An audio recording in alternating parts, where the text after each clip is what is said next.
His name is Remy Al Lakay. Al Lakay. He's African American male, and he talks about exposing the human trafficking and how they're sending ex-military um, Navy SEALs. They call them contracts. They go in, they study the case, and they find these children, right? So I want you guys to hear from his own voice what he says about human trafficking. Um, I'm not taking credit for this, okay? I'm thanking this man for coming forward. He's also writing a book. It should be out anytime now. And he breaks it down. Now you gotta understand, he's been in the Navy SEALs for a very long time. So say a family has money, right? And they want to hire um, these ex-military, okay? Um, they do this freelance, okay? They do a contract, they get paid. But if you don't have money, um, a lot of times these Navy SEALs will not, Navy SEALs, Marines, um, do these contracts, okay? So I want you to listen to him, okay? And he's coming out with a book, okay? But I'm going to play this, okay? So you guys ready? Here we go. You're going to hear him in his own. Let me backtrack a little bit. Okay, he's going to talk about it. So I want you guys to listen, okay? Help me better understand. And he took me into this chapel in this slum that was no bigger than the size of 3 toilet stalls. And at the end of the chapel was a dead baby, 6-month-old baby in a casket. And he explained. Okay, he's going into a chapel. A chapel is a church, okay? Listen to this. This is deep, you guys. To me that the baby died because the mother wasn't getting enough food and water, so her breast milk dried up, and therefore she mixed formula with the local water, and that's what killed the baby. And he used that as a teaching moment for me to help me to understand it. He was like, this is their plight. I'm not justifying why the parents do what they do, but they're desperate. So for them, it's either we sell. So he's saying that the mother had to sell her children, her other children. Listen to this. This is deep. To survive. Order to these traffickers, or all of our kids die. And again, that didn't make it wholly understandable to me, but it did give me a sense of understanding. And when I left DR on that trip and got back to the States, as soon as I landed, I had a voicemail by Michael Bay's producing partner, Mike Case. And he said, hey, Michael's looking for you because he's starting his next movie, 6 Underground, with Netflix, and he wants you to be the lead consultant on it. And it was through that conversation, that situation, I got hired into the job. It was like these two worlds collided. In this world of human trafficking that I have been working in and out for about 3 years, and then film and TV that I have been working in during the same time. And in my mind, I was like, you know what? I can go down to South America and other countries, and even here in America, kick down 100 doors and rescue 300 kids. But at the end of the day, there's going to always be 100,000 more kids that need to be rescued. What can I do to have a bigger impact? And when we go overseas to do missions, I'm sure we discussed this while we were on the show, but when we go overseas to do missions, there's something called winning the hearts and the minds of the locals. And we use civil affairs units as well as PSYOPs units, and they'll go into the local town and they'll, rebuild schools, they'll hand out soccer balls, they'll rebuild soccer fields and so on and so forth, and to win the hearts and minds so that the locals can help us do our job, help us find the bad guy or not hide the bad guy and so on and so forth. And so that's what I decided I wanted to do. I wanted to create a film, a piece of media where I could put out into the ether and people can watch and be compelled to do something. They can watch, be shocked, and say, oh my God, I didn't know that was happening, and get engaged in the fight because it's a global issue. Human trafficking alone in America generates about $32 billion a year, globally about $150 billion a year. So it's a massive enterprise on track to surpass the drug trade. And so for me, that's where I felt like I could have the biggest impact, and that's kind of how this film was birthed. Okay, so human trafficking and organ trafficking is more money than drug trafficking. Can you imagine that? Trafficking of a human being, taking somebody's organs, is more money than drug trafficking. That speaks volumes. Let me finish. You go back even further when we talk about the mafia and other stuff that was done back then. All of that stuff was done in the dark shadows. The thing is, and what I tried to really focus on this film was how intricate and intelligent these traffickers are. They're not idiots. As a matter of fact, there was Cairo, Egypt is considered the organ harvesting capital of the world. And in 2016, there was a bust of the organ harvesting ring. And of the 45 people who were arrested, the majority of them were doctors and nurses. And they also confiscated millions of dollars. So you're not dealing with this typical criminal who's not intelligent, who's in the corner, who's dirty, and that's grimy and unmanicured. We're dealing with people who are high level, highly educated, smart, well-connected people. And that's why it's able to lurk in the shadows, because of the fact that these people are not idiots. As a matter of fact, that, and this will be a short tangent I'll go on before I give the mic back to you. There's a story out of, we're starting to realize this, through source reporting, that traffickers are starting to realize that it's more lucrative for them to traffic organs and it's safer than it is for them to traffic people for sex. Because on the black market, a clean heart or lung can go for as much as it starts at $100,000. Kidney or liver starts at, clean heart or lung starts at $130,000. A liver or kidney starts at $100,000, and corneas of the eyes start at $30,000. So if you take a whole person, you can conservatively. Oh my gosh, he said corneas of the eyes. I couldn't believe when he said that cost them. Let me go back. That is crazy. I'm going back, you guys. I'm gonna let him talk. And he said that there was a law passed where you could smoke crack out on the street and not essentially get arrested. And so there's crackheads on one corner and drug dealers on the other corner. And so, if we go back to the 80s and the 90s, a lot of the drug dealing was done in the shadows, as well as, and then you go back even further when we talk about the mafia and other stuff that was done back then. All of that stuff was done in the dark shadows. The thing is, and what I tried to really focus on this film was how intricate and intelligent these traffickers are. They're not idiots. As a matter of fact, there was Cairo, Egypt is considered the organ harvesting capital of the world. And in 2016, there was a bust of the organ harvesting ring. And of the 45 people who were arrested, the majority of them were doctors and nurses. And they also confiscated millions of dollars. So you're not dealing with this typical criminal who's not intelligent, who's in the corner, who's dirty, and that's grimy and unmanicured. We're dealing with people who are high level, highly educated, smart, well-connected people. And that's why it's able to learn because of the fact that these people are not idiots. As a matter of fact, and this will be a short tangent I'll go on before I give the mic back to you. There's a story out of, we're starting to realize this, through source reporting, that traffickers are starting to realize that it's more lucrative for them to traffic organs and it's safer than it is for them to traffic people for sex. Because on the black market, a clean heart or lung can go for as much as it starts at $100,000. Kidney or liver starts at, clean heart or lung starts at $130,000. A liver or kidney starts at $100,000, and corneas of the eyes start at $30,000. So if you take a whole person, we can conservatively say that person can go for $500,000 if their organs are sold on the black market.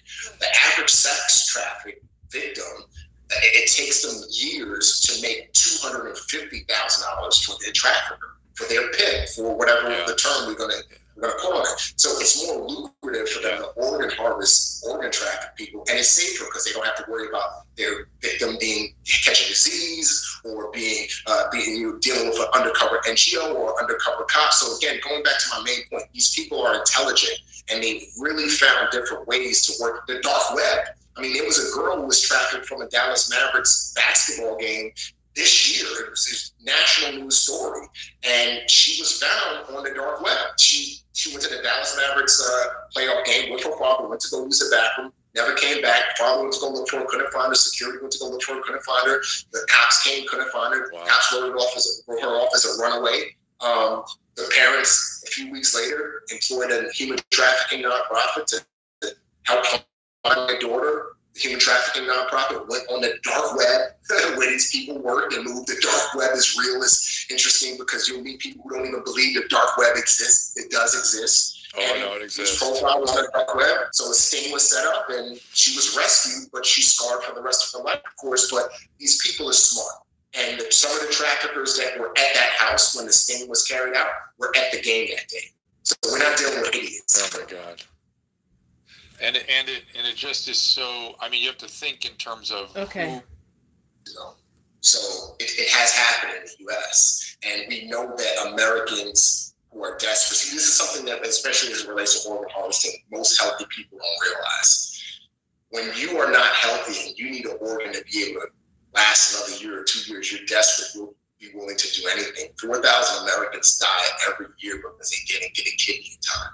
You know, a healthy person, I don't understand what it is to be desperate or to really need a kidney in order to survive, or my child need a certain organ in order to survive. But, you know, there are people in the U.S. There's a story in this, sorry, I'll be on this attention of a Western nation. This would be a good example of something because there's a lot of stuff that is open source out there. There's some stuff that's not. So I want to say it was 2017, maybe it was 2012. So many years in my head, I might be mixing up. But anyway, if you Google Costa Rica, Israelis, organ harvesting broker, and kidneys, all tons of articles, open source reported to come up on this. But there's a story where there was an Israeli broker in Costa Rica who's brokering kidney deals. So essentially, people in Israel who needed a new kidney, they would fly to Costa Rica. The broker would find a poor and desperate person in Costa Rica that was willing to sell their kidney. And there was an exchange that was done. And the kidneys illegally were sold on a black market. So that's an example. You do get Americans who will travel to other countries where the transplant laws are less stringent, or where there is not as much oversight as there is in the United States. So that does happen, 100%. It has happened. Yeah, people. Again, I think sometimes the world is just going to get worse, and I don't want to leave this type of world to my kids. So they're my big motivation and inspiration why I do what I do. I hear you. Do you want to tell them about the school? That's great. As we wrap up. Okay. Yeah. So my school, I opened up co-founded a school in Muskegon, Michigan. It's a school that caters to inner city kids. It's right on the water, the Great Lakes. It's okay. This is a Navy SEAL. He was on the Dr. Drew show. And what he's saying is he started his own organization because he didn't believe this stuff was real, you guys. Okay, he had to see it for himself. So when he first walked into the church, he seen the mother, right? And she couldn't feed her baby. So she wound up selling her other children. So you see how the organ trafficking of organ parts of the body, which I just learned something new today, and I've watched this video, that the eyes are more than the heart and the kidneys and the liver. Okay, that is very interesting. Okay, But I'm so glad he's coming forward. I cannot wait for his film to come out. Um, he spent his childhood in Nigeria. Okay, he wound up coming to the United States. His father passed away. He wound up moving to the United States. He was with his mother. They were poor. He was his finishing out his childhood in the Bronx. He wound up going to the military. He made it into the Navy SEALs, which a lot of people go through the Navy SEALs, and a lot of them don't get picked. He got picked. So he just talks about his experience with human trafficking, organ trafficking, and he is writing a book, and he's also coming out with a movie, and I'm so glad. I'm also going to reach out to him. Okay, I'm going to reach out to him. I'm going to see if I can reach out to him and send him a message. Um, and I am so surprised, you guys. I am really surprised that nobody has hired anybody besides. I heard they hired what's his name? The bounty hunter. But I think they need to hire somebody like him that's military. Okay. And the reason why is because they can go in unexpected. Okay. They're trained to do this. Okay. He's out here saving people. Like he said, they were at a game. The daughter went into the bathroom and they couldn't find her. She was on the dark web. Okay. She was on the freaking dark web. And imagine you as a parent taking, like, that's me taking my daughter to the Eagles game. Okay. Because I'm an Eagles fan. I'm PA girl by heart. Okay. I was raised in PA in Florida. But I'm always a Philadelphia fan. So imagine me and my youngest daughter. I'm saying my youngest daughter. And I let her go to the bathroom by herself. And she's a teenager. Um, and then I don't see her come back, right?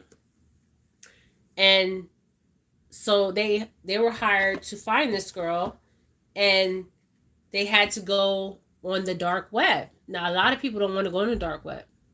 I don't have the stomach to go on the dark web. Okay, I don't have the stomach.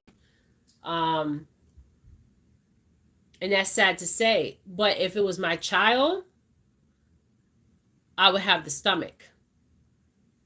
But it's not saying that I don't care about these other children. I do, but do I have the stomach?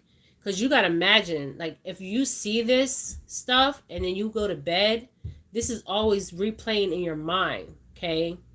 This is always going to be replaying in the back of your mind, okay? Once you take those glasses off, you can never put those glasses back on, okay? Never.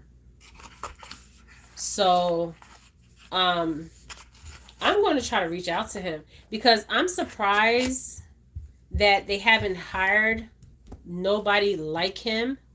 I know the bounty hunter is supposed to be working on her case, but look how long it's been, you guys. Look how long it's been. But I just wanted to share that short clip. I'm not taking credit for this, okay? This was on the Dr. Drew channel. It's a Navy SEAL. It's in human trafficking, organ harvesting ring. And his name is Remy Alake. He has a Nigerian last name. Okay. This was filmed on September 29th. Okay. I'm not taking no credit because this is not my channel. This is his channel, Dr. Drew.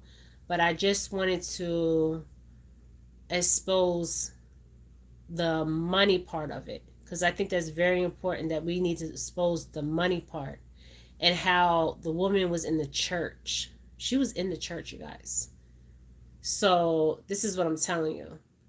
And then they said the biggest human trafficking of organ trafficking, well, overseas is Egypt. Okay, is Egypt. Okay, and these were doctors. They did a ring, and there was doctors and nurses. This is what I was telling you when I was doing the Summer Wells video, the first video.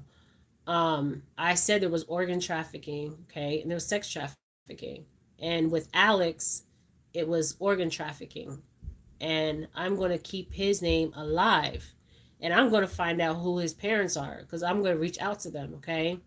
They may think I'm crazy, but hey, I'm going to say, look, I'm a psychic. Your son came to me. This is the message I got. I didn't put it in the video. I even know the moments that happened to his abduction. I did not put that out there because when I come forward with this information, they're going to know I'm telling the truth because of the specific clothes that he had on and there's specific details, okay? But I just want to share that with you guys, okay? Organ trafficking, human trafficking is very real out here, okay? That's why we have to protect our children. So if your children goes to the bathroom, we'll go with them to the bathroom, okay? Teach them signs, okay, to look out for. And now they're getting so smart, you guys. They're putting money in front of cars. There's this African American woman. Oh my gosh, she makes the best videos where she describes like how they're setting women up, okay, how they're setting people up by throwing a dot like money by their cart. Who's not going to pick up the money from the ground, okay? They're putting stuff on the door handle and they're lacing it with the drug. I mean, there's all kind of techniques out here that they're using, and we just need to educate our children because the education comes from in the home. Okay, it comes from in the home. I have 2 grown kids, and I have one that's finishing high school, and I have 2 grandchildren. And like I said in my last video, if something ever happened, like where I have to go there, I would hire somebody. I don't have money, but if I had to go broke doing what I have to do, I would do it for my child, for my grandkids. Okay, I would do that. This is what I'm saying. If you're a mother out here and a father, you're going to do anything you have to do to get your child, okay? You might have to go on that dark web. But you don't want to get to that point. You want to be prepared before that point happens. So you need to educate your children. Okay, I'm going to end this. Educate your children on the signs to look out for. There's videos out there. There's an African American woman. Oh my goodness, she has some real good videos. And they say when they grab you, instead of yelling help, yell rape. Okay, this is what I heard. Yell rape, because that's gonna get everybody's attention. Help, people to look at you and just walk on by, because there's no humanity out here. Sometimes I'm not saying there's no humanity at all. There is humanity, but we need to teach our kids to use different terms, okay? Like rape. As soon as you say rape, everybody's going to look, okay? Everybody's going to turn their head. So we just need to teach our kids this because our kids need to hear this from the parents, and we are the first educators. The parents are the children's educators. We teach our kids these things, and we need to teach them, and also ourselves, okay? There's missing grown women that are going missing. There's missing men that are going missing. So we just need to educate our families. We need to educate our children. And I'm going to put the link of this woman, this African American woman I have been following, and she shows you what they're doing. I know they're throwing the money in front of the cars. There's like they stick something in between the door handle when you open it, and it's laced, and then you get the laced drug on you, and then you just fall out. So I'm gonna find her because I follow her, and I'm gonna put her link below this video. Okay. So you can watch some of her videos. It's very interesting. I just happened to come across her, and I was like, wow, We need more people out here to share more information like this. Okay? All right, you guys. This is Jennifer Felix. I'm sending light and love. Educate your children. Educate yourself. Okay? All right? All right, you guys. Bye.